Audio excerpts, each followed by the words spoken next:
Halo sahabat Gen, Assalamualaikum warahmatullahi wabarakatuh. Di video kali ini kita akan membahas kunci jawaban IPA Biologi kelas 10 bab 2 pada tugas uji pemahaman pada halaman 105 sampai 107 di buku IPA Biologi Kurikulum Merdeka pegangan kalian. Jadi ayo kita bahas bersama mengenai soal atau perintah yang ada di tugas kali ini Gen. Tapi sebelum lanjut, jangan lupa untuk subscribe ya Gen, agar Gen Sukses Media lebih semangat lagi nemenin kalian tugasnya. Jika sudah, kita lanjut. Baik Gen, kita masuk pada soal pertama berikut ini. Untuk soal sesi pilihan ganda. Perhatikan soal yang ada ini. Proses mulai terinfeksi HIV atau positif HIV hingga pasien dinyatakan positif AIDS memerlukan waktu yang cukup lama, yaitu sekitar 10 tahun, sehingga dikhawatirkan banyak orang yang tertular penyakit tersebut. Namun, HIV tidak menular melalui titik-titik. Bagian jawaban yang benar adalah yaitu berjabat tangan dengan penderita AIDS pada opsi C. HIV adalah virus yang menyerang sistem kekebalan tubuh. Virus ini dapat menular melalui kontak dengan cairan tubuh tertentu, seperti dari darah, air mani, cairan vagina, atau air susu ibu yang terinfeksi. Cara penularannya termasuk melalui pertama hubungan seksual tanpa pelindung dengan orang yang positif HIV, melalui transfusi darah yang tercemar HIV, melalui ibu hamil yang terinfeksi HIV yang dapat menularkan virus ke bayinya selama kehamilan, persalinan, ataupun melalui proses menyusui, dan melalui penggunaan jarum suntik yang tidak steril, seperti pada penggunaan nafsa, juga bisa menjadi media penularan. Namun, HIV tidak menular melalui kontak sehari-hari seperti berjabat tangan, berpelukan, atau berbagi alat makan. Virus ini tidak menyebar melalui udara, air, atau sentuhan biasa karena HIV tidak bertahan hidup lama di luar tubuh manusia. Kita masuk pada soal pertama ini Gen, khususnya pada sesi soal isian berikut. Perhatikan soal yang ada ini. Pasangkan gambar jenis penyakit akibat infeksi virus dengan nama virus yang sesuai. Bagian berikut ini adalah pasangan jenis penyakit dan nama virus yang menyebabkan penyakit tersebut. Untuk gambar pertama, ini adalah penyakit gondongan yang disebabkan oleh paramyxovirus. Kemudian gambar kedua, yaitu penyakit herpes yang disebabkan oleh herpes simplex virus atau bisa disingkat dengan HSV. Kemudian untuk gambar 3, ini gejala dari penyakit campak yang disebabkan oleh morbillivirus. Untuk gambar keempat, ini adalah penyakit tetelo, yaitu Newcastle disease yang disebabkan oleh virus NCD. Kemudian untuk yang 2, nama virus yang belum ada pasangan gambarnya, ini menyesuaikan soalnya, mungkin kesalahan ketik atau kesalahan pencetakan, sehingga gambar yang 2 itu tidak tampil di buku cetaknya. Untuk aptovirus menyebabkan penyakit mulut dan kuku, khususnya menyerang hewan ternak. Kemudian rhabdovirus merupakan penyebab rabies. Ini untuk pasangan dari jenis penyakit dan infeksi virusnya. Kita lanjut pada soal kedua di sesi isian Gen. Perhatikan soal yang ada ini. Virus dapat dimanfaatkan dalam pembuatan vaksin, baik sebagai vaksin virus hidup maupun vaksin virus mati. Berilah tanda centang pada pernyataan yang sesuai dengan vaksin virus mati. Bagian berikut ini adalah pernyataan yang dianggap benar atau sesuai terkait dengan vaksin virus mati. Dan berikut ini juga dituliskan mengenai alasan mengapa pernyataan tersebut bisa dianggap salah dan bisa dianggap benar. Untuk pernyataan pertama, beresiko terjadi virulensi balik yang lebih ganas di dalam tubuh.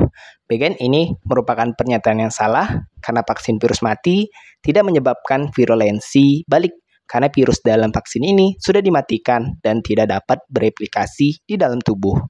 Kemudian untuk pernyataan kedua, mampu merangsang pembentukan antibodi sehingga imunitas meningkat. Ini merupakan pernyataan yang benar untuk pertama, karena vaksin virus mati dapat merangsang sistem imun untuk menghasilkan antibodi, meskipun responnya lebih lemah dibandingkan dengan vaksin virus hidup. Kemudian untuk pernyataan ketiga, terbentuk imunitas permanen sehingga injeksi cukup sekali. Ini merupakan pernyataan yang salah karena vaksin virus mati biasanya tidak memberikan imunitas permanen, sehingga seringkali diperlukan suntikan booster untuk memperpanjang perlindungannya. Kemudian untuk pernyataan keempat, respon sel-sel tubuh terhadap vaksin pada umumnya lemah. Ini merupakan pernyataan yang benar kedua, di mana vaksin virus mati cenderung menimbulkan respon imun yang lebih lemah dibandingkan vaksin virus hidup, sehingga seringkali dibutuhkan dosis tambahan atau adjuvan untuk meningkatkan efektivitasnya. Kemudian untuk pernyataan terakhir pada poin 5, vaksin dapat meningkatkan resistensi virus, merupakan pernyataan yang salah, di mana resistensi virus biasanya berkaitan dengan penggunaan obat antivirus, bukan vaksin. Vaksin virus mati tidak menyebabkan resistensi virus. Bagian kita lanjut pada soal ketiga ini. Berilah tanda centang pada kolom benar atau salah untuk setiap pernyataan dalam tabel berikut. Bagian berikut ini adalah pernyataan yang dianggap benar dan dianggap salah terkait dengan teks penyakit kuning penyebab harga cabai meroket. Dan berikut ini juga dituliskan mengenai alasan mengapa pernyataan tersebut bisa dianggap salah dan bisa dianggap benar.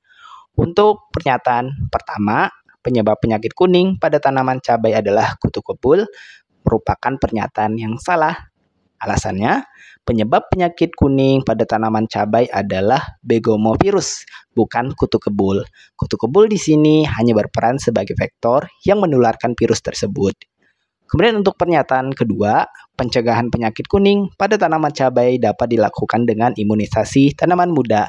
Ini merupakan pernyataan yang benar karena sudah ada tertera dalam teks, di mana pencegahan bisa dilakukan melalui imunisasi tanaman muda. Kemudian untuk pernyataan ketiga, Bemisia tabaci merupakan serangga vektor pada penularan penyakit kuning pada tanaman cabai. Ini adalah benar karena teks menyebutkan bahwa Bemisia tabaci atau kutu kebul adalah serangga vektor yang menularkan penyakit kuning pada tanaman cabai. Dan untuk pernyataan terakhir, daun tanaman cabai menguning, klorosis, dan keriting akibat dimakan oleh kutu kebul merupakan pernyataan yang salah karena gejala yang disebutkan tersebut disebabkan oleh infeksi begomovirus yang ditularkan oleh kutu kebul, bukan karena daunnya dimakan oleh kutu kebul. Kita masuk pada soal keempat ini, Gen, sebagai soal penutup kita di sesi tugas kali ini. Jadi perhatikan soal yang ada ini. Tuliskan maksud dan tujuan mengurangi populasi kutu kebul dengan cara berikut, yaitu A. Pemampatan musuh alami, B. Insektisida nabati. Bagian berikut adalah maksud dan tujuan mengurangi populasi kutu kebul dengan dua cara yang disebutkan. Pertama, untuk pemampatan musuh alami. Maksudnya adalah mengurangi populasi kutu kebul dengan menggunakan predator atau parasit alami dari kutu kebul, seperti serangga pemangsa atau parasit yang memangsa atau menyerang kutu kebul. Tujuannya adalah mengontrol populasi kutu kebul secara alami tanpa penggunaan bahan kimia yang dapat merusak ekosistem. Cara ini juga membantu mempertahankan keseimbangan ekosistem pertanian dan mengurangi resiko resistensi terhadap pestisida. Contohnya adalah penggunaan tawon parasit yang menyerang kutu kebul dengan cara bertelur di dalam larva kutu kebul. Tawon ini banyak digunakan dalam pengendalian hama secara biologis. Kemudian kedua terkait dengan insektisida nabati. Maksudnya yaitu mengurangi populasi kutu kebul dengan menggunakan bahan alami yang berasal dari tumbuhan yang memiliki sifat insektisida. Tujuannya yaitu mengurangi penggunaan insektisida sintesis yang dapat berdampak buruk terhadap lingkungan dan kesehatan manusia. Insektisida nabati lebih ramah lingkungan dan cenderung tidak menimbulkan resistensi pada kutu kebul dalam jangka panjang. Contohnya yaitu larutan bawang putih, di mana bawang putih mengandung senyawa sulfur yang dapat berfungsi sebagai insektisida alami untuk mengusir kutu kebul. Nah, Gen, itulah pembahasan sekilas kita untuk kunci jawaban IPA Biologi kelas 10 bab 2 pada sesi tugas uji pemahaman pada halaman 105 sampai 107 di buku pegangan IPA Biologi Kurikulum Merdeka. Terima kasih karena telah menonton video ini sampai habis, Gen. Jika dirasa video kali ini bermanfaat, jangan lupa untuk like dan subscribe ya, Gen. Sampai jumpa di video berikutnya dan wassalamualaikum warahmatullahi wabarakatuh.